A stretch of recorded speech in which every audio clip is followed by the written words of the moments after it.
Let's meet someone who rose from the mailroom to the boardroom and is now leading the charge to make Australia healthier, Damien Mu.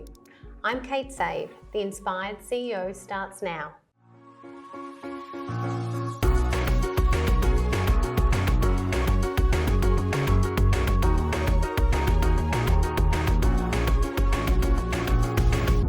Welcome to The Inspired CEO, where each episode we explore the innovative wellness practices that are driving success and longevity in the modern business world. In this episode, we speak with Damien Mu, CEO and Managing Director of AIA Australia and New Zealand. With over 2 decades of financial services experience, Damien is a purpose-driven leader, passionate about improving health and well-being of Australians. He shares his journey from humble beginnings to leading one of the country's largest life insurers, his vision for AIA Vitality, and how he balances leadership, family life, and personal wellness. Welcome, Damien. Thanks, Kate. Great to be here. Oh, you too. And look at how fit you are. What is this? What is the fitness routine? What do you do? Oh my gosh, yeah, the fitness. Look, I do like to train every day, and that these days it's a lot more cardio. Yeah. And now that I'm not playing a team sport every weekend, so. And what were you playing? Oh, AFL was my passion. Yes. I didn't quite make it to the AFL, but I played until I was 48, and I just turned 50 last week. So yeah. No way. Yeah. Well, they say exercise keeps you young. So well, it's that and the kids that, when you talk about family, having an energetic or energizer bunny 11-year-old son and a 14-year-old daughter keeps me going. 14-year-old daughter sounds interesting. I've got a 12 going on 13-year-old, and it's become very interesting. It is. Yeah. Well, basically, it's the mood of the house is determined by how Bailey wakes up in the morning. Yes, I could say the same. Interesting, isn't it? Yeah, yes, we're still learning every day. Yeah, no, it's good fun. Now, back to your humble beginnings. So you're a first-generation Australian, and your parents were migrants. So Correct. Tell me about that. Yeah, no, I don't. Well, I do come with very grateful and blessed to be born an Australian, but in terms of papers behind that, I'm a bit of a mutt. That's what I call it. My mother was Sri Lankan and my father was half Chinese, half Burmese. Oh, Yeah, wow. yeah. And when did they come out to Australia? Yeah, so my grandmother picked up the family and brought them out here in the early 70s. And she, left a pretty affluent life over there. And I did talk about her being my sort of hero. She sort of, made the brave decision to leave that lifestyle to give our family a better life. And here we all are, thanks to that brave decision. Wow, and is she still with us? Unfortunately not, No.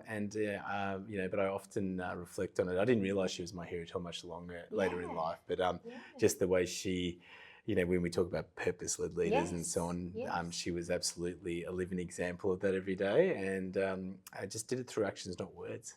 Give me an example of what are just coming out here and, in her late 40s, starting her first job working in a factory, and she did that for the next 20 years. Getting up at, 5 o'clock in the morning in the cold weather of Melbourne and catching a train out to Dandenong and doing that. And then, Sunday, all of us would be off doing our things, and then she'd have lunch cooked and just sit there. Once it was there, she'd cook a massive feast. We'd all come over and she'd just sit on her seat and just watch everyone do their thing. And it's just, but you don't realise till later on until you put some actual conscious thinking about what was it that really gave our family and the values that we've all got now. Where did they come from? Well, they say that the key to longevity is that sharing a meal, that social connectedness, that environment. So Absolutely. She's given you that number one longevity value, I guess. So, Absolutely. Yeah. I mean, talking about that, we did the AIA Vitality zones, which are the 45. We identified 45 local government areas in Australia where people were living longer. Oh, really? And 7 years more than the average. And one of ththose was, as you've seen in the blue zones around the world, that social connectedness is so important, and that was a key part of it. So, having and it's not just being amongst people, but it's that actual social connection where you feel like you're part of a community and contributing, and it's important. Are there any suburbs that stand out to you? Oh, look, it was a mix, a really good mix. Obviously, there were some factors where, the demographics around people being able to afford certain, Oh, as you would yes. know, access to certain healthcare, nutrition, etc., were important. But the great part was there was a lot of consistent, or well, sort of a lot of controllable factors, no matter where you are. Like, for example, being part of the community and that social connectedness, movement. Yes. Yeah, Yes. and I'm not talking about gyms, just movement and Movement. taking Yeah. out their nature. Yeah. And yes, some of those healthier, as you would of all people know, those healthier food options, and whether including taking the sparkling water over the sparkling fizzy drink Yes. with sugar. And so you started with a financial background, but you started in the mail room Yeah. of Colonial. So Yeah. tell me about that experience, starting from the bottom and obviously working your way all the way to the top. Oh, I don't know if I'll say work more over the top. I'm very grateful for what I've been able to achieve. And I sort of see leadership as a privilege and a responsibility, not a title. So I hope to honour that every day. But I loved it. The mailroom was where it was happening. It's but it gave me a great sense of just the entire organisation and how important it was that every part of it was, working in the same direction, which was centred around a common goal, which was our customers. And so my job was to get in there and back in that time, given that I've told you my age, was to get all the paper mail that had come in and enter what had been received into the system, so that if someone called the call centre, around their claim or their financial investment change or something, the call centre consultant could answer it. But I wanted to get that done as soon as I could, and try and finish that in a couple of hours, not the whole 8 hours, so that I could then get out of the mailroom and help the team process the applications. And look, I just love the whole, a bit like that family working together. As I mentioned, we all lived in the same house, and everyone did their part to help our family get to a better place. That was what I wanted to do when I got into work. It was like, that was my new team, my new family. And so how could I be part of helping to make the team do better? And so you first then moved to AIA, what year was that? Oh, 2007, yes. And what role was that in? So I moved across, I just finished doing another amazing career opportunity, putting Australian Super together, and setting that up and running the operations for a couple of years. And that too was really, all my jobs have sort of been about having a real sense of purpose, and that was about creating the super fund for Australians to have their retirement dreams, right? And then coming to AIA, it was really about coming across it to test my skills in a different, a similar industry, or an adjacent industry, and really sort of grow that organisation. So when I started at AIA, we've been in the market for a long time, but it started in the distribution area, and we sort of grew from 175 million of premium up to a couple of billion, and it was great. Yeah. And AIA has changed dramatically as well. Yes. So in 2014, you moved roles? Yes, I moved into the CEO, the Chief Entertainment Officer role, yes. Yes. And that was just, I was in my, what was I, 38 or something like that. I don't know.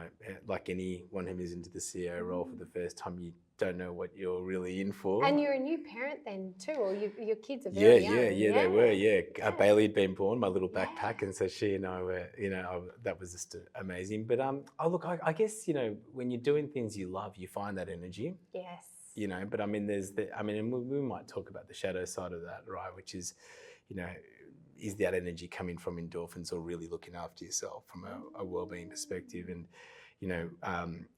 and are you really as healthy as you would like to think you are, just because you're going? But it was an amazing experience, and I just, at that point in time, that's really what set us, our next chapter, which was we'd grown to be this amazing organisation in Australia, but then what were we going to do to be relevant for the next 100 years? And that's really where I sort of talked to the team about being a purpose-led organisation and championing that dream to help Australia to be the healthiest nation in the world, and do that through a customer value proposition of, to use a business term, life, health and wellbeing, and bring that together.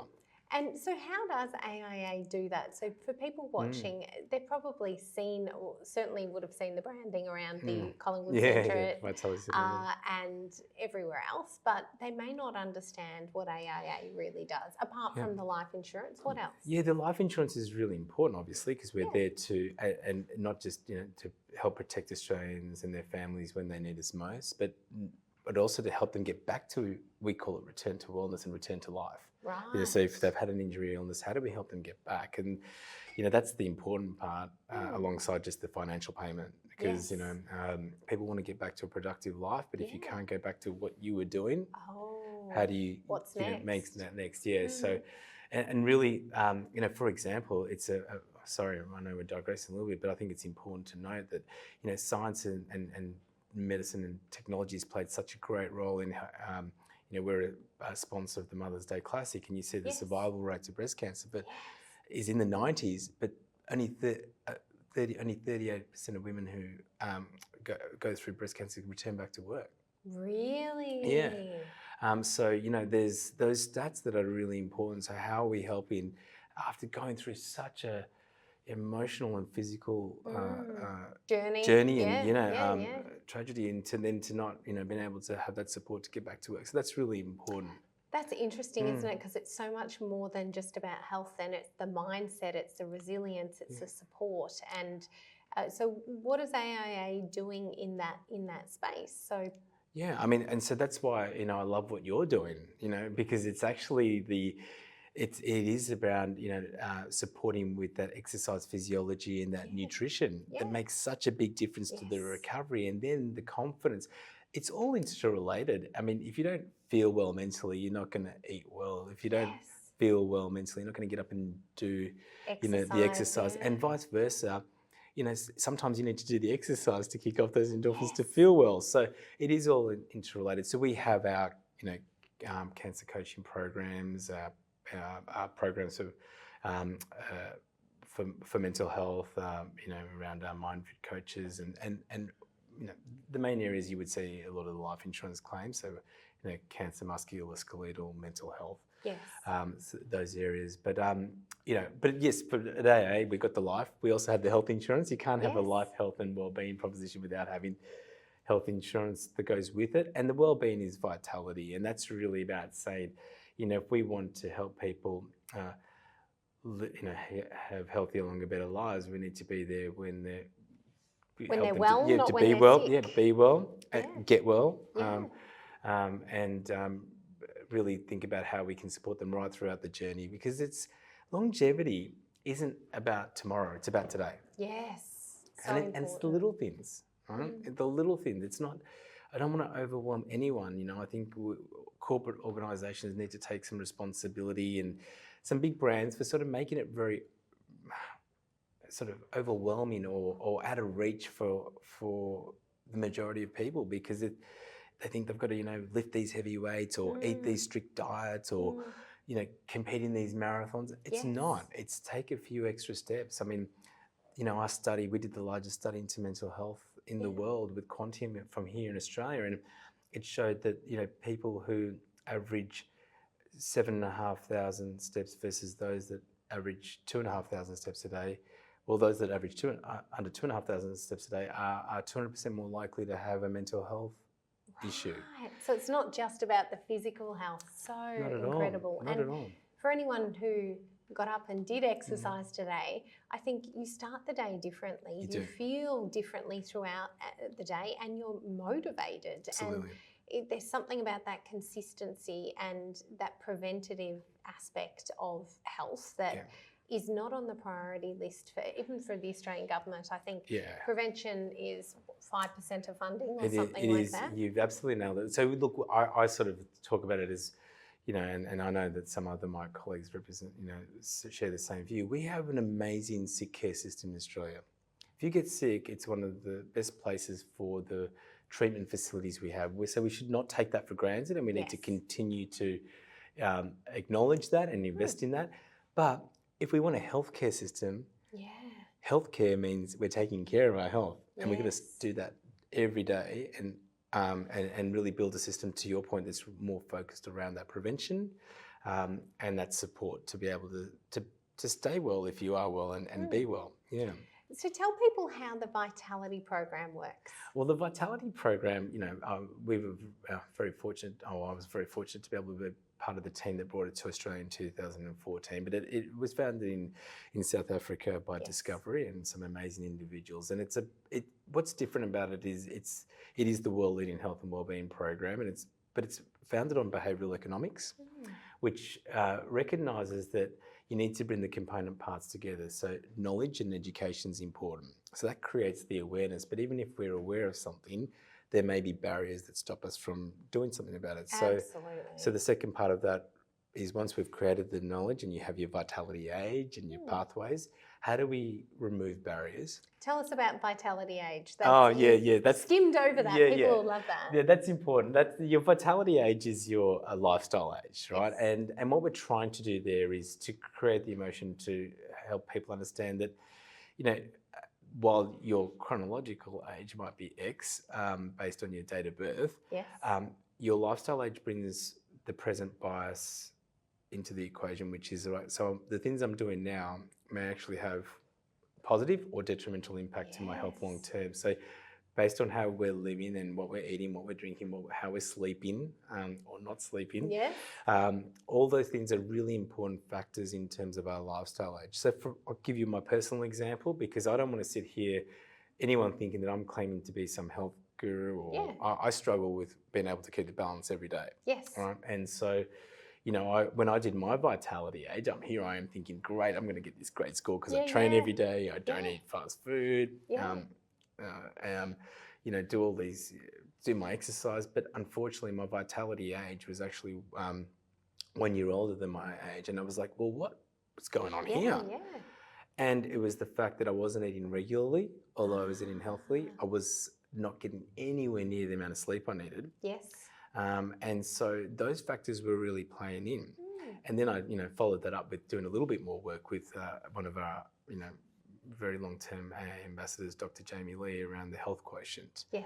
And that's the HQ, not the IQ or the EQ. And it reinforced my stress recovery and my restorative sleep were not good. And so, the lifestyle age is really important. What things have you done to improve that? Because a lot of people watching will be exactly like you, very high performing, very hard-working, got a very strict food exercise regime, but may still fall apart when it comes to sleep and stress and recovery. Yeah, that's my battle, right? I mean, the exercise, sometimes it's a bit cold and a bit of grind, but I actually, I love it. So it's easy to do when you love it. Yeah. And the diet's not too bad either, right? Although,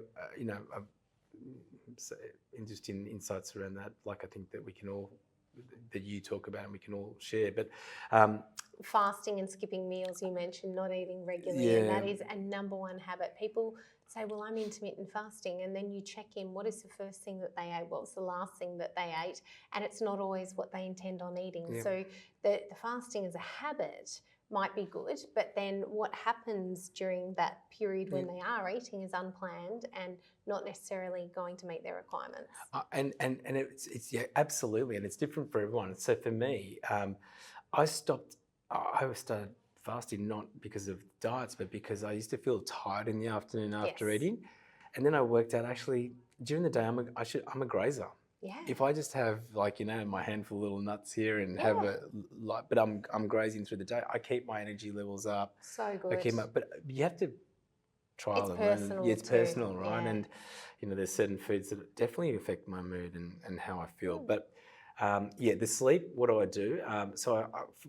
It starts with the mindfulness, and I'm not a long meditator, but I have spent some time and walking is one of the things I do now, not training and exercise, just a bit of walking and outside, and then that helps me get a little bit more mindfulness, and then I actually can do some what I call micro recoveries, and they're very quick, and then it helps me to sleep better. And I'm forcing myself. The sunlight there would be having an impact too, because that natural light helps reset our circadian rhythms. Okay. So the walking outside part is so key to our health, and everyone that I work with in this space says that one of the number one things that people miss in their health, it is sleep, but the second one is sunlight. We don't see sunlight, particularly in Melbourne at this time of year. If you commute into the office and commute home and you don't leave the office, you are not getting that sunlight. That sunlight for vitamin D, for brain health, for resetting circadian rhythm, and for sleep. It'll help with sleep. Absolutely. Well, I mean, I found that, and I sort of stumbled upon it in respect to, because I was trying to meditate and I was trying to get this perfect meditation, and it just wasn't working for me. But then I actually just, it was COVID, and I was walking around Falconer Park a lot because that's the back of our building. And I was allowed in the office because of the role we have and as a life insurer, etc. So, but I'd just be walking around and I just realised there's all these beautiful trees and how good they made me feel. And you're right, I didn't, you know, the sun, right, and or the light and the so that's made a big difference. And so the key for me is going to bed earlier. Yes. If I don't quality sleep, deep sleep, not just the other end. Other end. So it's a work in progress all the time for me, but that's been one, and so it's been good. Excellent. And anything else about Vitality that perhaps people should know? Because I think it's such a big organisation. It's got the different elements, but it's unique in what it does. Yeah, and it is very, very much balanced. So for us, it's around what we call the 5-5-90 model. So when I say we have a dream, I want to make sure that dream is grounded in fact and data. So the 5-5-90 model identifies that there are 5 lifestyle behaviours that lead to 5 of the non-communicable diseases that lead to 90% of deaths in Australia, and it's 60% in the rest of the world. So it's really a message of hope for us because we do have, you know, things like access to immunisation, healthcare, nutritional options, good air quality compared to other countries.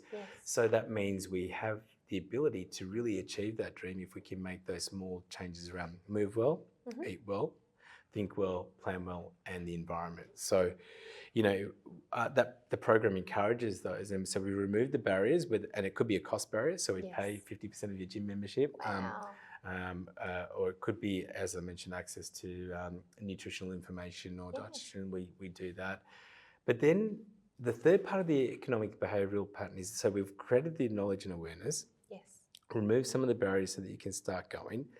But then, like everything in life, you know, we start and sometimes we fall off. So the third part is really important. That's the incentives and rewards to keep us going.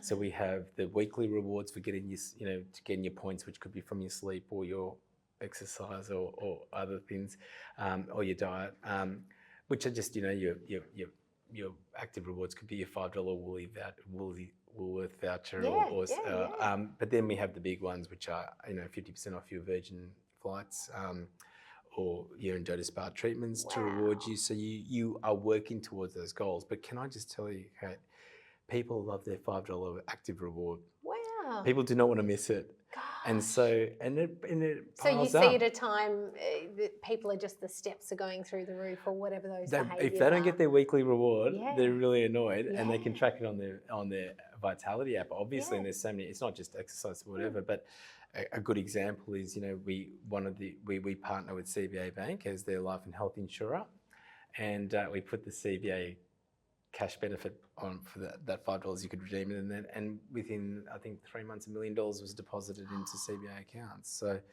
you know, it just goes to show you how much, I think it was 6 months, the first 6 months when we launched it, but it goes to show you how those $5 can add up. Yeah, and those little rewards are so important because I think we never really grow up. And you think about the gold star for the child, and then the child will repeat those good behaviours. And those, we're taught to do that when we're young. And then all of a sudden you're an adult and you're on your own and no one pats you on the back or tells you you're doing a good job. So I can see how it's quite an addictive behaviour to reinforce positive behaviours. Yeah, and it is about high utilisation, low cost, and then lower utilisation, high cost. And what that essentially means is, you know, the $5 active reward, for example, is something people really love. Then you've got as you get through the statuses, and so it's, you know, everyone starts at bronze, you go to gold, silver, and platinum, and you get other rewards. But that unlocks then the further discounts for example, you know, someone was telling me, thanks so much, we just went to the UK and, you know, got 50% off our flights with Virgin, and I'm like, wow. But they're the ones that you sort of set your goals for. Amazing. So it's cool. Yeah, and you need your health to be able to do those things. Absolutely. So great reward Hand choices. in hand. Yeah. Now, what's next for you? So you're really into your health and preventative health, and where do you see your journey going? Oh, look, I mean, where do I see my journey going? So look, at the moment, for me, I sort of look at, I'm really grateful and blessed and sort of feel very honoured to be able to be at AIA, where the purpose of AIA and my personal purpose are very aligned. 18 or so years? Yeah, it's been, 18 years and 12 as CEO. And but the team there is phenomenal, and our partners and that we partner with are great. And, it's the work we're doing more outside the organisation and across the industry and in society that continues to also energise me. But what's next? I mean, for me, continuing what we're doing at AA, that our role is to champion that cause. Yes. So we don't think we can do it on our own at all. So we want to champion it and welcome as many and be part of as many conversations and partners around this goal. Amazing. Yeah. And that's so big too, because I think a lot of people start something thinking they're going to fix it all, and then they see the size of the problem. Oh, no. And if it could be done by one organisation, then it would have been done. It would have been before. done. Yeah, and it's not up to government alone, Yeah. either. It's a collective, And so for me, our job is to champion that, and I hope that that's a legacy. I've been part of creating a legacy that will endure well beyond my time. And then what's next is, how do I continue to be involved in inspiring and motivating, the next generation of leaders, our children. Yes. Win a dad's game of footy. Yes. Yeah, and that is the most important thing. Once you've got children, all you think about is their futures. Absolutely. And if you can inspire the next generation to be healthier than our generation, then that's an incredible legacy to leave. Absolutely. I think if you ask my son, he'd probably say, Dad, we'd rather you weren't the runner for the footy game. Just maybe stay off the field and watch it. Or my daughter, Dad, you cheer too loud and yell too loud. But it's hard not to be involved. No. And I love it. So, yeah. Well, thank you so much. And you are oozing enthusiasm, wellness, and you've got this great happy vibe that you're fulfilled. You love what you're doing, and it's so great to see. Thank you, Kate. Thanks, Kate. Thanks for having me. And I just want to also acknowledge the great work you're doing. And, I think Be Fit Food and also these podcasts that you're doing are really about helping people, create knowledge and awareness around really important things that help them live healthier, longer, better lives. So well done. And there are not many people out there that are living their dream. And I feel like on this podcast, I get to speak to people that are living their dream and give people hope that just keep working at it. Nobody does it easy. And you tell your story of even being bullied when you were young, and nobody's had it easy. And from the outside, it's very easy to look in and think that, how could they not be happy? Look at this job they've got, but you've worked for it. It's the key. You've got to keep working at it, and dreams take hard work, but they're worth it. Thank you so much. This is the Inspired CEO, and we'll be right back.